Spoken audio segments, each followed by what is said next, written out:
Hi, it's Simon J here. Zak Cope's Divided World, Divided Class is a book I've been interested in for some time. This book stakes a position within Marxist debates about the First World Labour Aristocracy, which some may call maximalist. Cope defines Labour aristocrats as members of the nominal working class who have become embourgeoisified, not just ideologically but also in reality, due to their net receipt of the surplus value of the Third World proletariat. The conclusion that Cope reaches in this work is that essentially the entirety of the working class in the First World, especially those who are white and not immigrants, are labour aristocrats rather than true proletariats. This means that when these workers find themselves holding pro-capitalist, anti-revolutionary and chauvinistic ideological views of various stripes, it is because it is determined by their actual class interests, rather than by their holding of a false class consciousness, an explanation preferred by those on the opposite side of this argument. By Cope's own admission, this places him outside the mainstream of most Marxists in the First World, which he labels Euro-Marxists. Before I begin, this is my first video on my new channel, so I wanted to tell you a little bit about what to expect. I'm intending for this video to be the first in a series on this channel where I read a book, tell you some of the things it says, and sort of react to it. I'm approaching YouTube this way for a couple of reasons. The first is because I'm pretty unimpressed with a lot of the left-wing content that exists at the moment. I think that a lot of channels exist just to discuss drama related to other niche creators, or to opine for hours on end while distracting the creators with video games. I think this will be a good way to stick to some more productive conversations. Secondly, I don't really like the idea that viewers should look up to some guy on YouTube as some sort of politics guru with all the answers. So I think that focusing on the words of a variety of authors will be a good way of covering different topics and learning without me trying to trick you into thinking I'm some sort of expert. If you do like my analysis, that's great. If not, I hope that me summarizing some of these points will be something you find interesting regardless. Finally, while most reaction videos on YouTube are pretty vapid, I do see some value in using some sort of other media as a jumping off point. In a nutshell, you can consider my videos as part of the reaction essay genre rather than the research essay type. The only difference is that I'll be reading and reacting to a book rather than a PragerU video or something of that sort. Part 1. What is the Labour Aristocracy? Cope opens Divided World, Divided Class with an idiom from his native Northern Ireland. You can't eat a flag for breakfast, and apparently often repeat a rebuttal to the left-wing Republican nationalism for which Northern Ireland is well known internationally. However, he is quick to point out that not only do Protestants generally occupy more privileged positions themselves vis-a-vis Catholics, but that their ethnic economic privilege translates to the political, meaning even less well-off Protestants can count on their identity providing a level of political representation from their more well-off peers. In turn, this guarantees Protestants a place in a Northern Irish state which benefits them as a group. Obvious parallels between this divide and the divide between black and white Americans of similar incomes, white and Aboriginal Australians, white New Zealanders and Maori, Afrikaners and black South Africans, for example, can be drawn by the reader. It can be said that within national borders, these oppressor nations are an internal labour aristocracy whose ideological leanings and actual material benefits are tied to their country's capitalists and support the continuation of their national capitalism.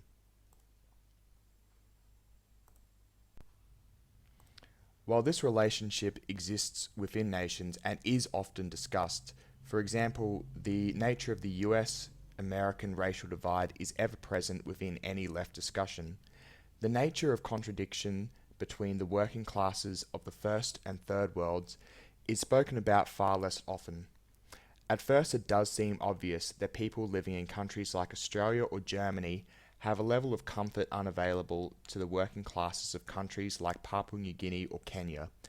Typically, among even the left-leaning mainstream liberals, this divide is viewed as a result of the Third World's quote-unquote backwardness or the corruption of its leaders. More genuinely left people in the First World are often more forthright with the role capitalism and colonial histories played in impoverishing the Third World, but among the varieties of socialist thought popular in the First World, such as anarchism, Trotskyism, so-called democratic socialism, which I personally understand as essentially neo-Kautskyism, and even most iterations of Marxism-Leninism popular in the First World, there is a general acceptance that as both of these groups work in the wage system, both are exploited, according to some exploited equally, and in some extreme cases, there are some First World Marxists, though I suspect mostly ones with an extremely mechanical and malformed interpretation of Marx, who seem to argue that in fact a greater degree of exploitation occurs in the First World rather than the Third, and that if there is to be a revolutionary subject, then it is the workers of the First World rather than the Third. Against this, Cope argues that in fact the lifestyles of the First World workers are so propped up by the stolen super profits of the Third World that exploitation, in the Marxist sense, does not exist within the First World, and that the so-called proletariat of nations such as the United States are actually net beneficiaries of the exploitation of workers of poorer countries. Racism and national chauvinism, therefore, are not poisonous patterns of thinking found in the mind palaces of the unenlightened, but instead are the ideological representation of the global imperialist system. Cope also defines the bourgeoisie in an interesting way, one that is different from most Marxists that I'm aware of.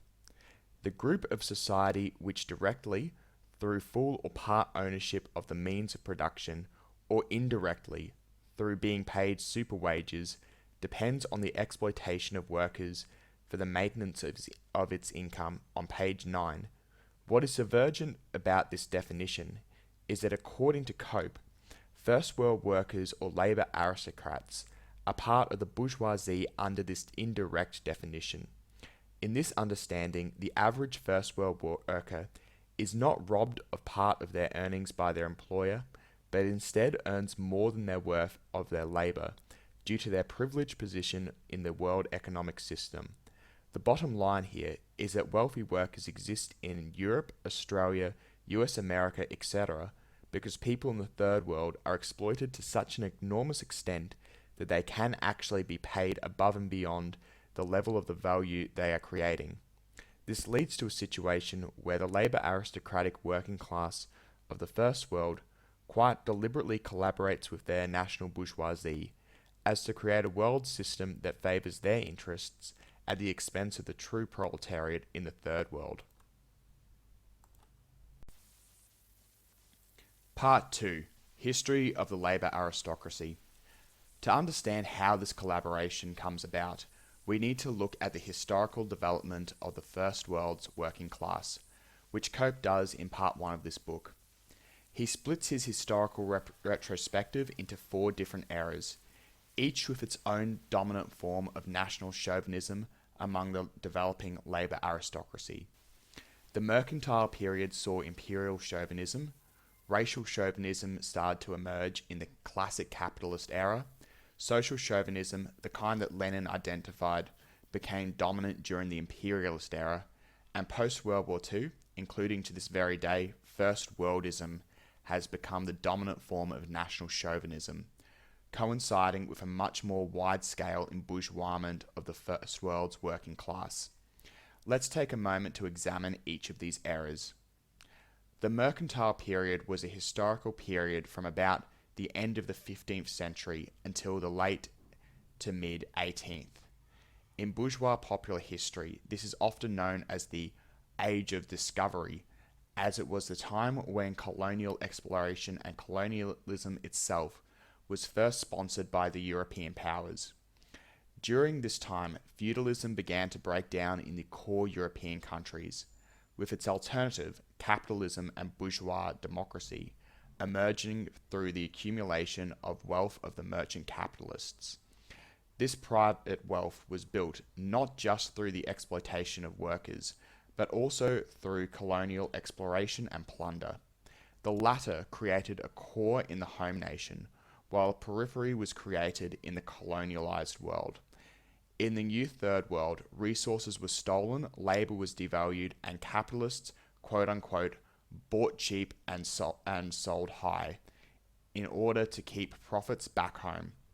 This meant that despite advances in technology, mercantile capitalism, and the transition away from artisanal to industrial production actually decreased the quality of life in periphery nations, while in the core, the quality of life improved, sometimes drastically, even for exploited workers. The example Cope gives to demonstrate this is Britain's original capitalist settler colony of Ireland, where from the middle of the 17th century, after Britain's Civil War and bourgeois revolution, Britain used the colonisation of Ireland to: number one, repay Cromwell's army by parcelling off Irish land to them; number two, to fund Britain's growing consumption with cheap agricultural products from Ireland; and three, turn former lumpen proles from England and Scotland into petty bourgeois landowners and therefore chauvinistic supporters of the empire by making them privileged settlers in Ulster.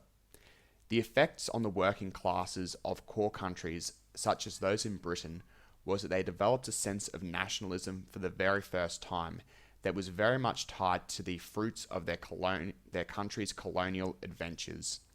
This meant that while the average working Brit would occasionally have an antagonistic relationship with their own employer, his personal identity and interests were with both capitalism and the British Empire, due to the increase in his own consumption afforded by the plundering of the colonised world. One final piece of this period, which is often overlooked, is the massive extent to which this increase of consumption was allowed by the enslavement in the colonies and the Third World, especially in the Americas. For example, famous 18th century Prime Minister of Britain, William Pitt, estimated that 80% of his country's consumption was in some way facilitated by slavery elsewhere in the world, while a Marxist economist, Jose Jaffe, estimated that by the middle of the 19th century, the surplus value produced by slaves was 8 times that produced by quote-unquote free proletarians. This context is important because too often today the role slaves played in building the modern capitalism is grossly overlooked, and slavery, as well as colonialism as a whole, is often reframed as something that was an overall burden to capitalism, rather than something with which it couldn't develop without. The classical period of capitalism is roughly said to lie between the two industrial revolutions, starting in the late 18th century, and saw its greatest extent of settler colonialism and capitalist slavery, especially in the founding and expansion of the so-called United States. During this time, mercantilist projects such as the protected monopoly of the East India Trading Company were replaced with what Cope calls quote-unquote free market imperialism, where cheap goods were imported from the Third World and countries such as Britain forced its colonies to buy their manufactured goods, especially where there were settler populations to act as loyal, privileged classes. This was also the period of time when privileged European descendants in countries such as America and South Africa started to see themselves as quote-unquote superior races. In countries such as these, racial ideology was born out of a need to both explain and justify the disparity between the European settlers, many of whom had moved from lumpen proletariat to petty bourgeois class status due to the enormous amount of land theft and genocide going on in their new nation, and the impressed African-descended slaves and indigenous nations of North America. Similarly, racial ideology emerged in non-settler colonies. For example, British racism towards Indians due to and an attempt to explain their lack of self-government, governance and generally deprived position. However, at this time, the general state of the working class in the core nations was not quite at the level which it would reach during the imperialist stage, and even within the wealthiest nations like Britain, a class of genuinely deprived proletarians emerged. These workers would struggle against the rulers of their society as part of what would eventually become the socialist movement. However, Cope noted that even at this stage, a disappointing lack of principles on opposing colonialism existed. He gives the example of the Paris Commune's apparent lack of commitment to ending French colonialism. But, as the well-known story goes, the next stage of capitalism would see a deepening of colonial and bourgeois identification among the working class. This is the stage of imperialism. Imperialism is the stage of capitalist development that arguably Marxists are most well aware of. Mostly this is because of one of Vladimir Lenin's seminal works on the period. It is known as capitalism's monopoly stage, and it is the age in which many of Europe's social democratic parties became fully socially chauvinist. In layman's terms, this means that the workers' leaders of this period began to wholeheartedly endorse their country's imperialist efforts, including most famously during World War I. However, Cope is quick to point out that the support for imperialism from these sectors of society didn't end there. Support for their country's imperialist endeavours from most workers' parties in Europe of the time reached almost comical levels. One German social democrat of the time, Eduard David, was quoted, "Europe needs colonies. She does not have enough. Without colonies, from an economic point of view, we shall sink to the level of China." Other examples of social democratic colonialism of the time included the Independent Labour Party of Britain, the precursor to the modern Labour Party, supporting the continued empire, the post-war French and Dutch social democrats resisting the decolonisation of their empires, and perhaps most abhorrent given just how brutal the colonialism of the Congo was, the Belgian social democrats supporting the transfer of the Congo from King Leopold's private hands into the hands of the Belgian state, so that the colony could benefit all Belgians. One of the most interesting things about this support is that these parties had even by this time developed the kind of liberal human rights language that modern imperialists would become so mocked for, claiming that their country's colonialism would be progressive and bring democracy and modernization to these colonies. Once again, while Cope and Marxists following a traditional Leninist line on this period see a Labour aristocracy in advanced nations of this time, especially in the leadership of so-called workers' parties, he does not argue that it has yet become universal, or the nearly universal status of workers in these countries. However, following the Second World War, with the advent of imperialist collaboration under US-American hegemony, the spread of the welfare state, and the Keynesian economic order, Cope argues that the Labour aristocracy essentially became nationalised in the First World, so that more or less the entire class would still exist as parasitic beneficiaries of their nation's imperialism. The mechanisms for this were fairly simple, as workers won concessions both in their workplace in the form of better wages and conditions, and in the political realm, the form of welfare and favourable government policies. The exploitation of an increasingly industrialised proletariat of the Third World was deepened.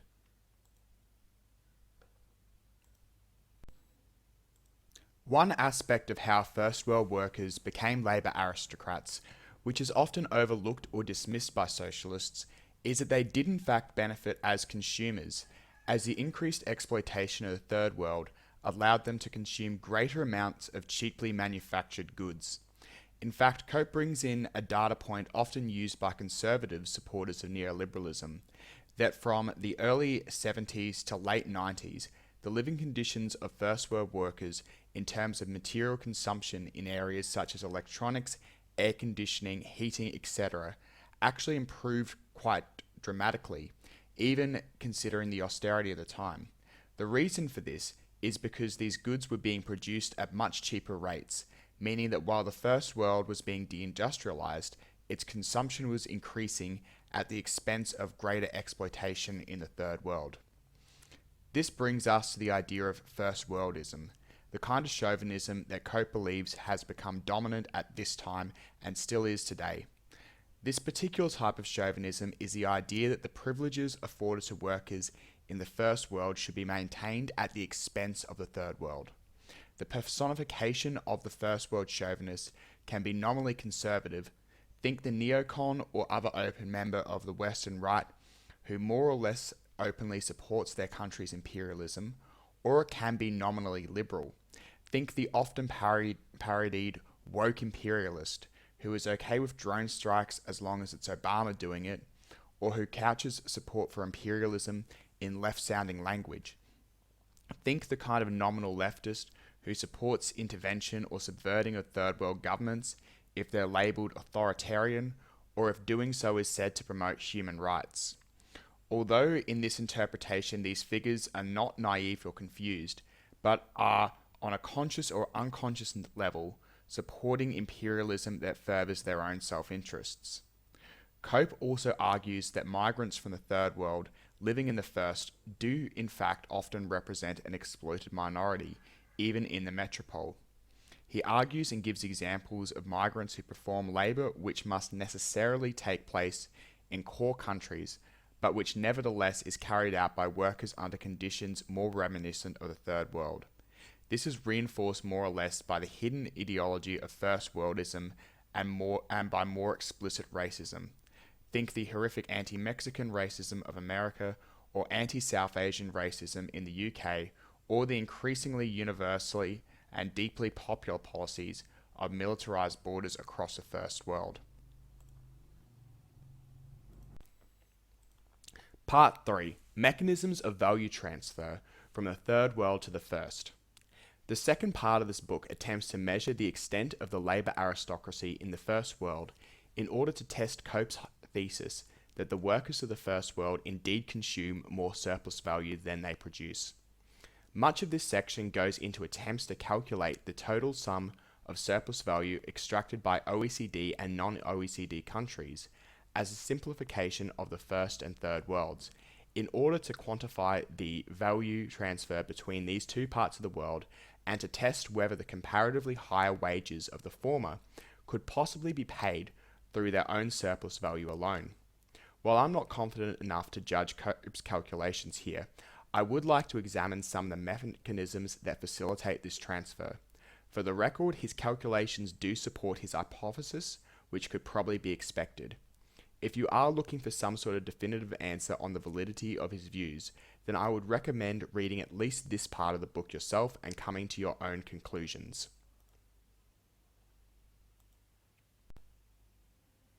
The first method, which has already been indirectly discussed here, is called unequal exchange. Through this method of value transfer, products are made cheaply in the Third World due to the cheap labour and exploitation of workers in these countries. This props up the consumption habit of First World workers in the following way. Say a First World worker produces a product that costs $15 to sell, but is paid $10 an hour. It would appear that they are exploited for their surplus value. But now suppose they can buy the same product for $1.50 because a worker in the Third World is paid $1 an hour. This means that even though they appear to have lost out due to the extraction of their surplus value, they can actually buy a multiple of these products with 1 hour of their labour time. On an economy-wide scale, this means that the First World can transfer huge amounts of surplus value extracted from the Third World through the payment of extremely low wages. Another method discussed by Cope is through foreign direct investment, or FDI. This is a method of supposed economic development of the Third World that is championed by free market liberals. Essentially, it means that a company invests money into another country in order to create some sort of profit-making investment. However, as Cope points out, once the profits renationalize to the company's home country equals and then exceeds the initial investment, the country that has been invested in is now loses capital every time that company returns additional profits to their home country. While not touched on by Cope, I do think this line of reasoning poses questions not just about investments from the first world companies in the third world, but also something like China's Belt and Road Initiative, a discussion which I think is beyond the scope of this video, but is food for thought and something I would like to examine at a later time. Additionally, there are other methods of value transfer, for example, colonial taxes which still exist in some parts of the world, especially those colonized by France and the US dollar hegemony, for example.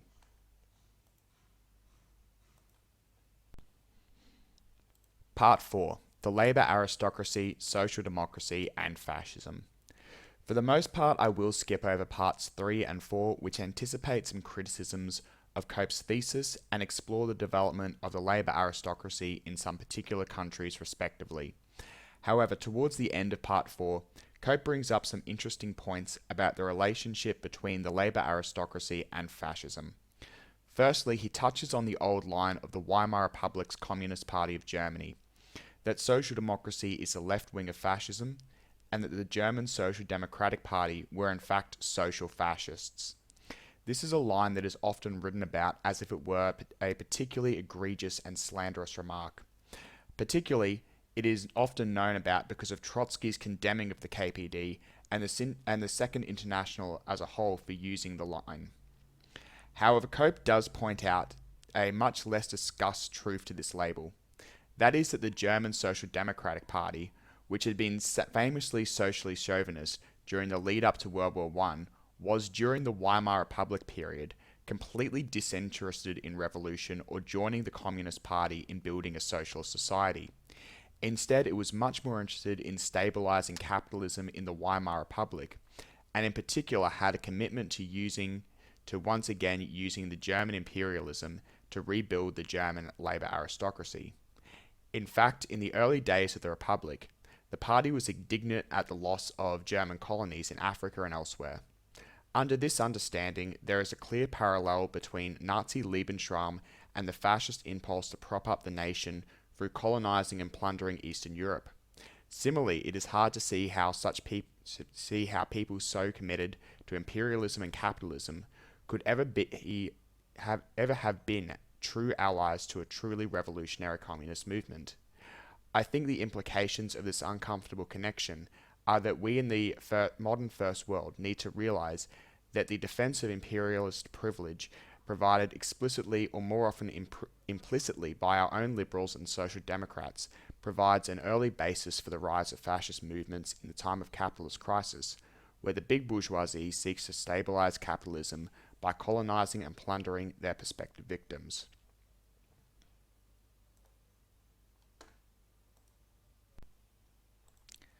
To finish up, I have a few closing thoughts on the work as a whole. I think one of the reasons why socialists find themselves feeling squeamish about arguments such as the ones made by Cope is that they seem to have a certain level of fear that such an argument will lead socialists to abandon their current politics and to openly embrace imperialist chauvinism, seeing it as a path or perhaps the only path to securing better conditions for quote-unquote their people. Having read the book, I don't feel that this is a legitimate concern. I think that it is a much bigger risk of letting these contradictions go unarticulated and for comrades to fall into ugly pro-First World nationalism, whether it is the kind of First World nationalism with a liberal veneer that you find from people like Vosch, who seem to base their pro-American views on the supposed enlightened value of these places, or openly reactionary American nationalism of the quote-unquote Pat Socks or MAGA communists like Infrared, Jackson Hinkle, or Caleb Maupin. Honestly, more than anything, it reinforces the need for socialists in places like US America, Australia, or even non-settler first world countries like France or Japan to divorce socialism and nationalism for these countries. I do think, as I mentioned before, there is a limitation in Cope's analysis, that many people in the first world do suffer a lot, and a lot of this seems to have to do with capitalism, whether it is the plight of migrants and oppressed minorities in these countries, which he does mention in this book, or the huge plague of homelessness in the US America, the destruction of people's livelihood due to medical debt, or the precarious working conditions that do exist in places like US America, having the world's largest prison population, for example, most of which is African American and much of which is used as cheap and not exactly free labor in order to prop up the profitability of US American capitalists. These are all contradictions which I do believe socialists can exploit to build movements based on people's material conditions rather than a sense of altruism, so long as they can avoid the twin traps of falling into first world nationalism or social democratic reformism under capitalism. Thank you for listening. Please do the usual YouTube things of liking, subscribing and commenting. I'm hoping to grow this channel with similar content to this, so any support is greatly appreciated. You can also find me on Twitter. I was there some years back, but I left for obvious reasons. I hope I don't end up using it more than I have to, but I am there at the moment, so you can find me there if you'd like to.